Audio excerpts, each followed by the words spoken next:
خرجت يوم السبت الثامن عشر لخدمة المختار في شهر صفر. أعوذ بالله من الشيطان الرجيم. بسم الله الرحمن الرحيم. الحمد لله وحده والصلاة والسلام على رسول الله سيدنا ومولانا محمد الأمين وعلى آله وصحبه ومن تبعهم بإحسان إلى يوم الدين. mbokki jullit yi mbokki taalibe yi assalaamu aleykum wa rahmatullahi taala wa barakatuhu. ginnaaw ba ñu sante yàlla julli ci yonentam bu tedd bi sallallahu alayhi wa sallam, ñoo ngi santaat yàlla bu baax di ñaanal cheikh Mouhamadul Muntaxa mi fi toog jotaayu cheikhul Xadim suñ borom may ko fan wu gudd loolu ànd ko gu wér. di ko ñaanal tamit Serigne Cheikh Jëmb Fall mi fi toog jotaayu Cheikh Ibrahima Fall moom it mu yàgg fi loolu te ànd ko gu wér. di ko ñaanal mboolem jabootuk Sëñ Tuubaa gi yëpp,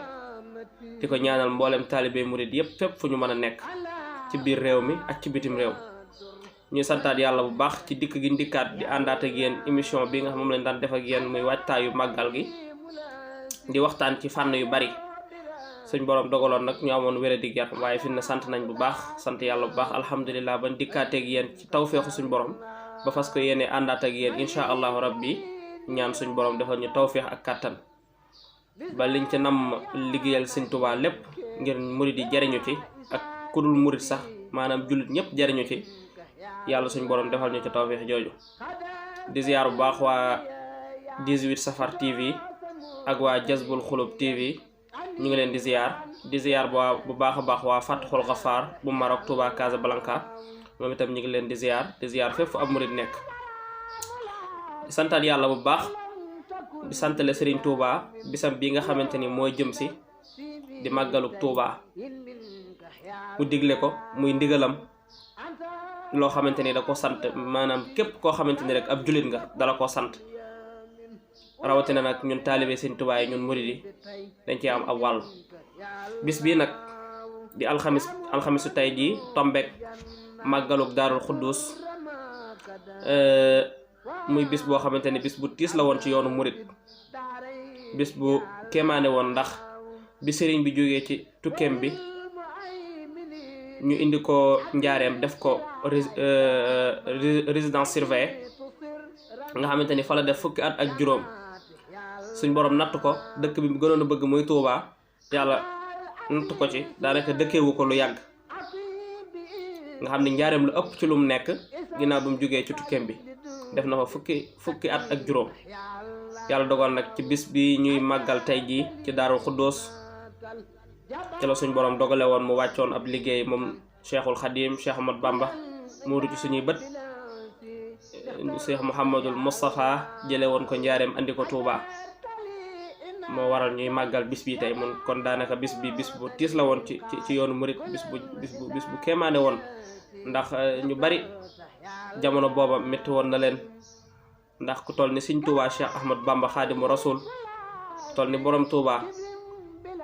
ak njariñ yi mu làmboo yépp dimbali mbindeef yi zahir ak baatin,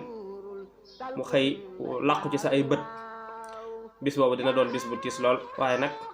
mu bàyyi fi jàmbaar ju ko mat sëkk muy Cheikh Mouhamadul Moustapha nga xam moo ko fi njëkk a wuutu. ñaan yàlla moom itam mu yokk ay leeram, tas ñu ci barkeem te sàmm ak njabootam.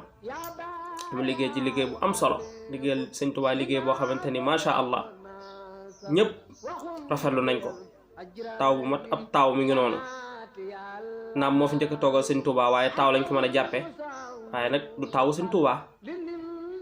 waaye nag mooy ki ko fi njëkk a wuutu ci ab xalifaam. loolu moom la suñ borom dogal. kon nag muy bis boo xamante ni bisu màggal Touba gi nga xamante ni moom la ñuy waxtaane, ni ma koy waxoon rek bisub sant la, sëriñ bi sant ci jaamu yàlla ak bernde. kon tey nag dañoo bëggoon a ñëw rek ak yéen tuuti ci wàllum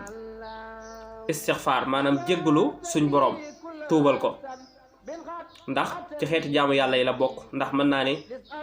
xeeti jaamu yàlla yi war ngaa mën a tàmbalee ci tuubal suñ borom sa bàkkaar yi nga xamante ni moo jàll ak yi nga xam ni mi ngi sa kanam ak yi nga xam ne yaa ko tey yi nga tëj yëpp war nga kaa mën a tuubal suñ borom, jéggalu ko bu baax a baax ngir mën a sóobu ci yeneen xeeti jaamu yàlla yi. waaw kon suñ borom di wax ak ñun ci alquran ni qul yaa ibadiya allazina asrafu ala anfusihim laa taqnatu min rahmatillah seen yéen sama jaam yi nga xamante ni da ngeen a taq ba yaakaar ni dootu leen set bu leen naagu ci yërmande yàlla waaw bu leen naagu ci sama yërmande man suñ borom yaa ibadiya allazina asrafu ala anfusihim laa taqnatu min rahmatillah kon dinañ koy ñëw ci deuxième numéro bi incha allah ngir mën a eggale waxtaan wi ci wàllum istixfaar njariñam yi ak lim mën a jëriñ jaam bi incha allah kon topp leen ko ci quatrième numéro bi ci cinquième numéro bi ndax bii moo doonoon troisième numéro kon ñu ngi jaajëfal ñëpp di leen sant di leen gërëm wasalaamu aleykum wa rahmatullahi taala wa barakatuhu baram juma ja